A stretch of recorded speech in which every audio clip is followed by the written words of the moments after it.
What is coconut? Coconut itself, I think, is an experiment. And it's very much about colliding stereotypes and playing with stereotypes and cultural fragments.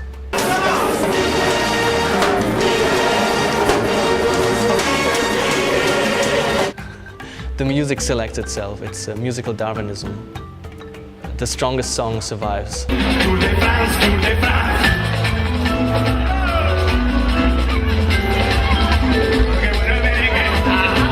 And once they're stuck in my head, I start it's not really like working on it, but I start putting things together and developing ideas, and finding samples, and all of a sudden I see myself in the middle of an album production.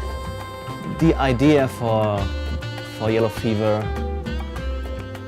I think, was born around 3 years ago or something like that. It was just after the release of Fiesta songs, and the idea came from the record company people in Japan who had just released Fiesta songs. And they found it a really great idea, the Yellow Magic Orchestra, you should think about that. And so that was basically when the seed was there and the core idea was born. I had always worked a lot, especially on El Baile Alemán and the Fiesta songs, based upon sampling. I had taken bits and pieces out of records, and working on the horn section was quite limited. You took a sample out of record A and a sample out of record B, and then you had a couple of multi-layered samples you put on top, but you weren't really able to create a realistic sounding horn section. And that was one thing I just wanted to experiment and develop further on this album. So I talked to Norbert Kramer, who's playing vibraphone with Senor Coconut, and asked him if he would be interested in coming up with writing the scores and the arrangements for especially the horn section.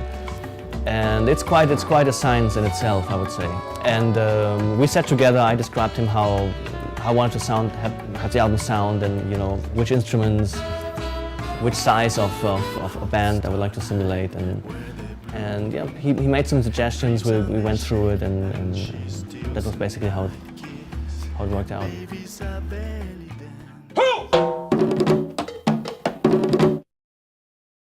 We're touring with Yellow Fever now, summer 2006, all across Europe.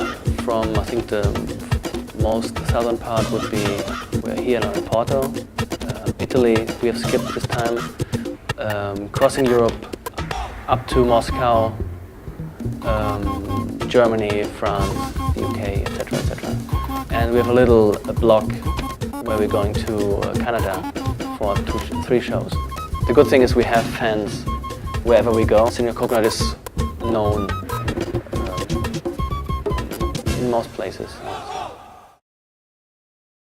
That's 9 musicians on stage.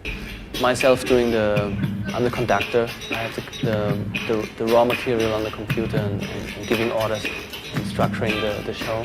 One thing is very important. Dancing. Who likes to dance? Some people. Come on. Behind the mask. Carsten Skov on marimba from Denmark. Then we have Norbert Kramer on vibraphone from Cologne.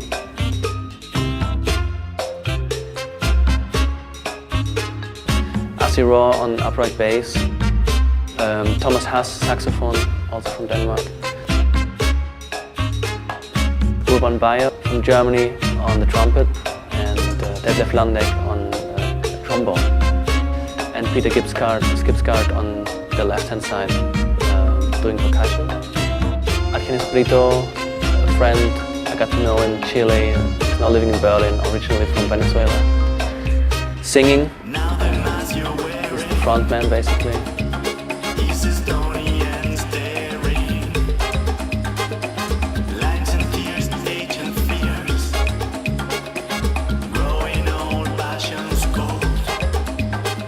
I can say that I'm quite annoying, I don't let people fall asleep. Everybody that is in there is gonna get something from me. Are you ready?